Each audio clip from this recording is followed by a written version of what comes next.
You don't know why exactly you've been assigned to this particular family in this particular home in West Sacramento, California. It's not your job to wonder why. Nonetheless, after a few days, you begin to speculate that the suspect at the heart of your assignment is the father, codenamed Hajji, even though you have no reason to believe that he has ever actually completed the Hajj pilgrimage to Mecca. In fact, Hajji hardly leaves home at all. He spends hours at a time wandering around his house or his yard, searching for things to repair. Rotted planks of wood, missing shingles, burned out bulbs, broken mowers, shattered windows, unhinged doors, until his old injuries act up and he is forced to lie down wherever he is working, and if he happens to be in the attic or the basement or in some other secluded area of the house, away from his wife and his mother and his 4 children, sometimes he will allow himself to quietly mutter verses from the Quran, invocations to Allah, until his ache seems to ebb and he returns to work. When Hajji has exhausted himself, he often retires to the living room, where he watches murder mysteries or foreign coverage of conflicts in Islamic countries.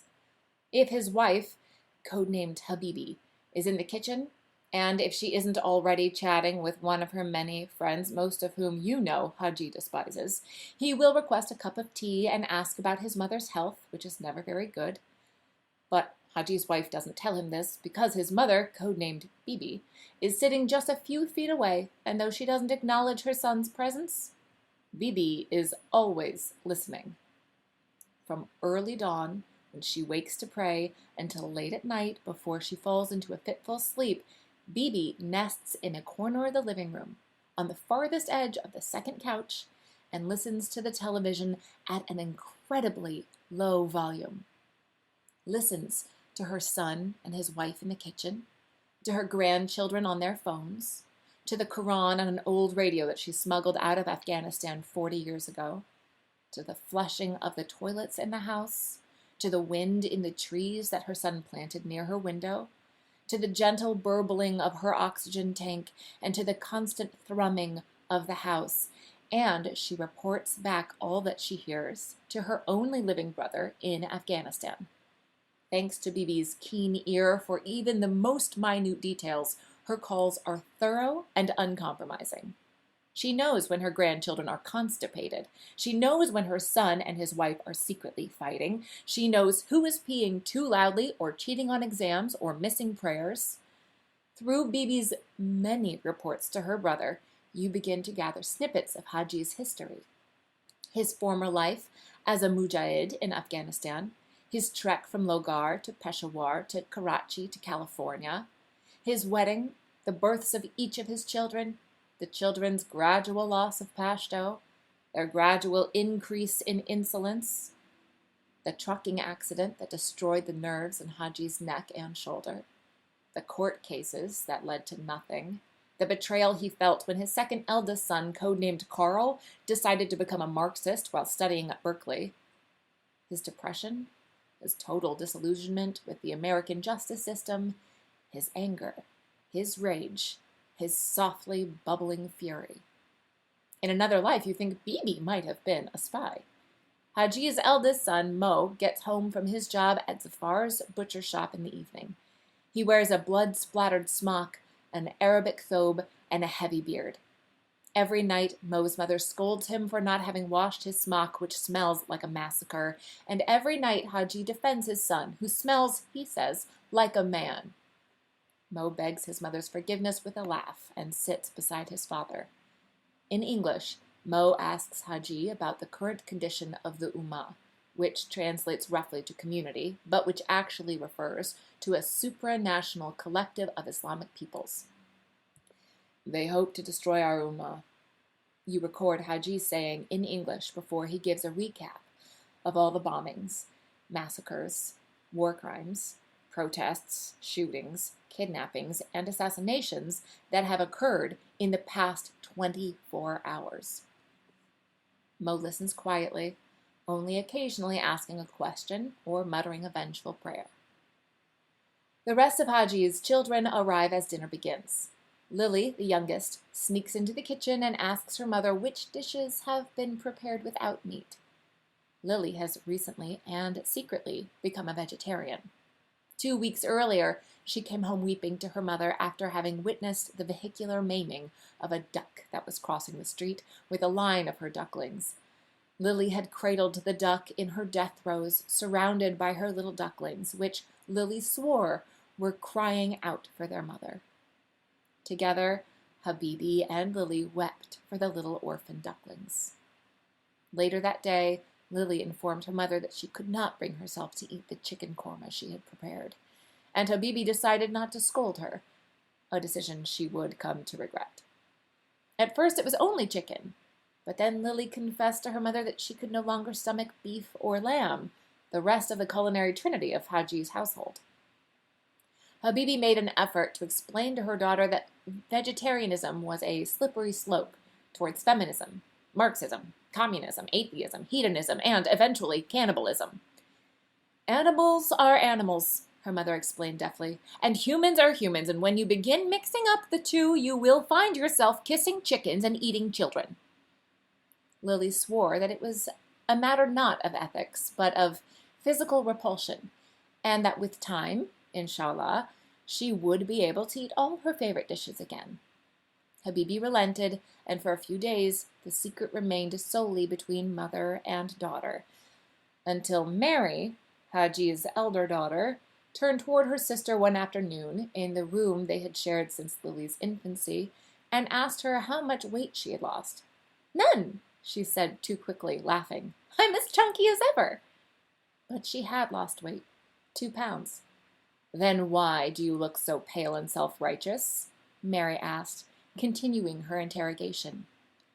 Sharp, uncompromising, and with an excellent eye for weakness, a trait that you assume she inherited from her grandmother, Mary has many talents: deception, introspection, manipulation, a high pain threshold, and embroidering, that are wasted in Hajji's household, where the girls are allowed to go only to school or to the mosque and then must come straight home. It really is a tragedy, you think. She could have been a fine spy. In the end, Lily confessed her sin to Mary, who immediately mocked her. "Idiot," she said. "You are short enough as it is. How do you expect to get taller without protein?" "I'll eat beans." "Beans? How many beans? This room isn't ventilated enough for you to be eating beans all day." "Please," Lily said, "don't tell." Mary laughed and promised to snitch as soon as she could, which was a lie, of course, because Mary wasn't the sort. During dinner, Lily is always careful to serve herself a heaping portion of chicken or kebab or kofta, but while she eats her rice and fried vegetables, Mary, an avowed carnivore, nonchalantly clears away Lily's meat. Hajji fortunately never notices. He eats with perfect focus, in total silence, and with his fingers. Habibi, on the other hand, hardly eats. She is all questions and stories. She wants to know about Mo's butchering, Mary's studying, Lily's friends, and even Marvin's gaming. In response, the children tease her, which at times upsets Hajji, but Habibi always takes it in stride. She is, in your professional estimation, the beating heart of the household. Not only does she take on most of the chores, she also actively organizes the entire social life of the family. Dinners and parties and showers and gatherings and even the occasional communal prayer. Seemingly at war with the 100 silences that fill her small house, she is almost always on the brink of shouting in Pashto or Farsi or English or sometimes Urdu. She chats so much on the phone, outside in the yard, inside in the kitchen, with her gloomy husband, her spiteful mother-in-law, her eclectic children, and her many, many friends, that you end up spending half your time at the office skimming through hours and hours of Habibi's gossip, translated from your audio recordings by an officially sanctioned team of African-American interpreters, who are only ever provided with fragments of her statements in the hope that they won't figure out whom exactly they are interpreting.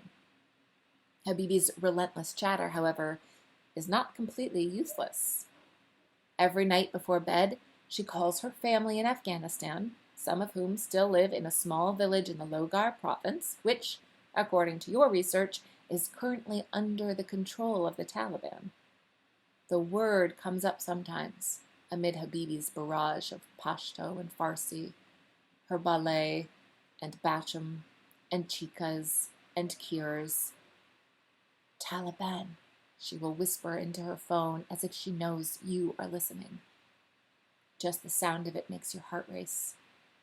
After dinner, Marvin and the girls rush off to their rooms while Mo, his parents, and Bibi drink tea in the living room.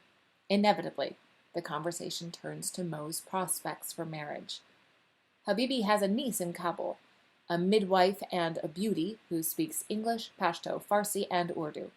"She's almost too good for you," Habibi says, laughing. Hajji has a niece in Logar, only 16, wholesome, holy.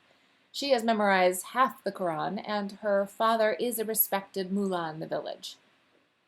What Mo's parents don't know is that Mo is already in love with a girl at Sac State. They are constantly messaging, conversing, and Snapchatting. Mo writes her secret love poems on his laptop. Horrendous verses that he is rightfully embarrassed by. Sometimes, when he thinks he's alone, he recites his poems quietly.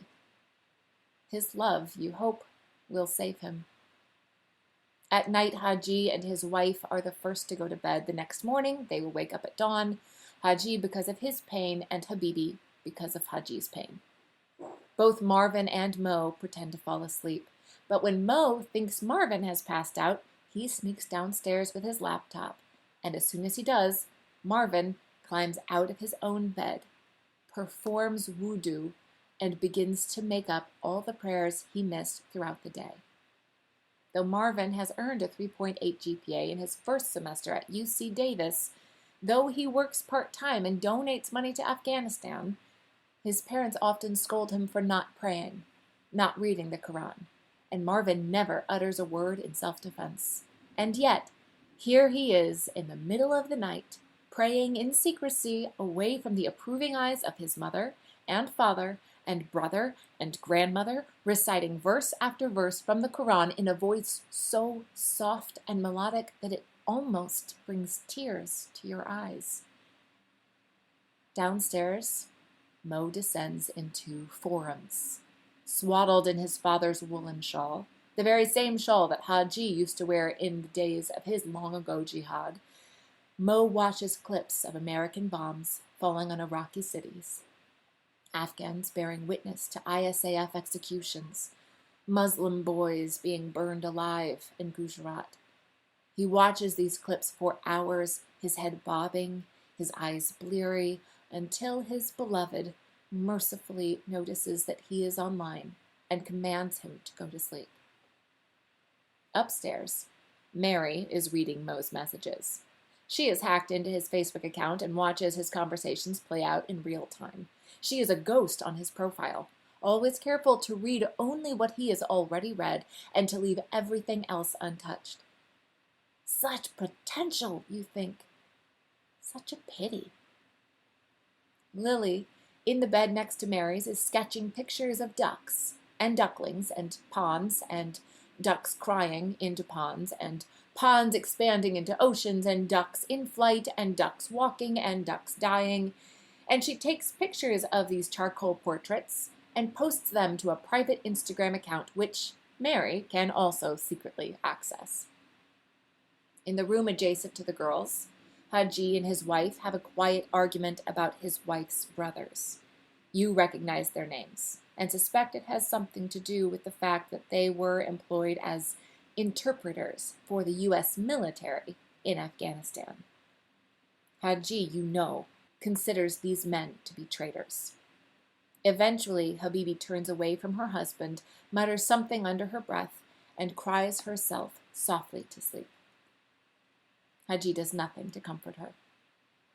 He sits up in bed wheezing with pain or regret and stares out the window at the dark street where Mo is now shadowboxing beneath a streetlight.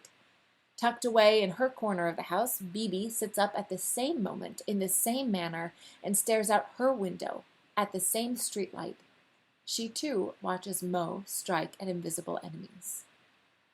When the family finally sleeps, you listen to them dream. In the course of the next few weeks, you search for clues, signs, evidence of evil intentions, but to no avail. Life merely goes on. Hajji repairs a window he broke while attempting to repaint his mother's room. Cold floods the house. Bibi moves into the boys' room, and the boys sleep in the living room. No longer able to sneak away from each other, they carry out long conversations before falling asleep. They discuss their family's finances, their suspicion that their father is hiding bills from them. They plan to confront him, but never go through with it.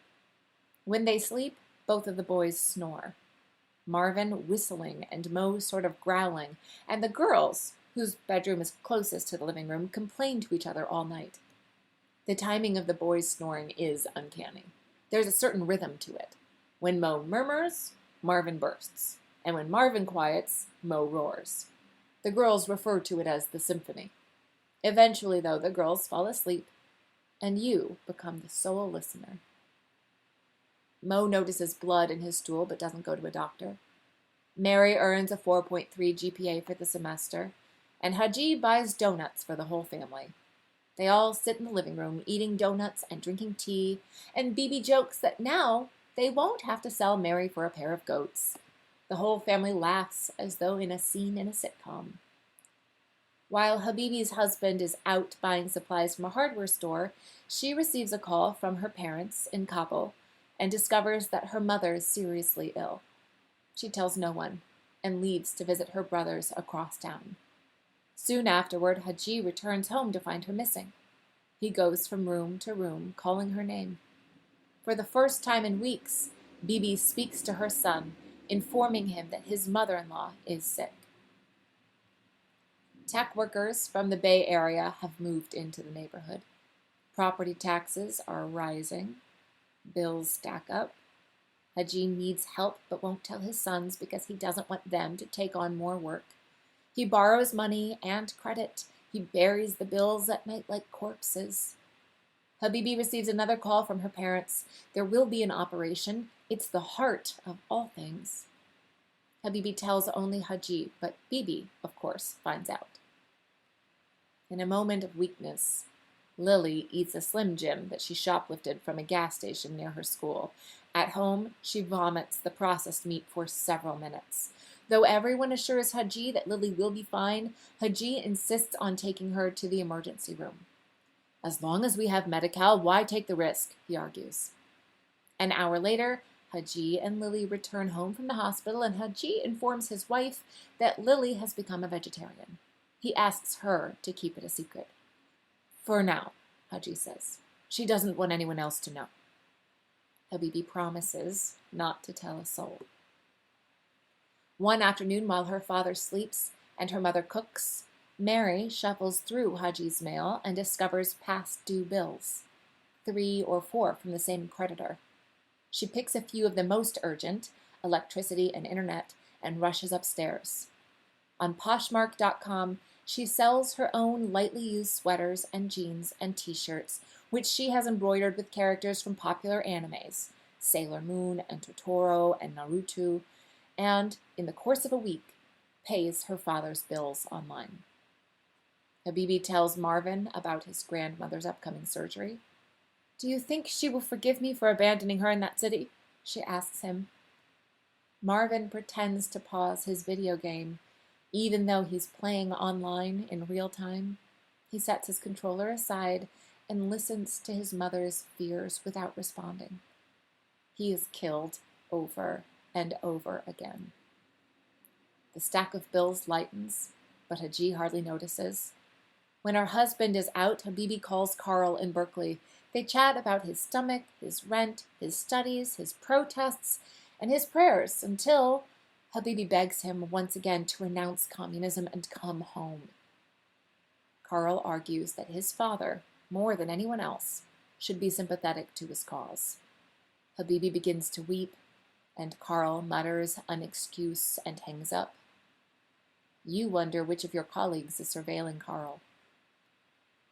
While Hajji watches Al Jazeera, Video footage of a young Afghan farmer being executed by an Australian soldier plays on the screen. Mary curls up next to him and picks at the flakes of dried skin in his beard as she did when she was 4 years old. According to Habibi, this was her special ritual before sleep.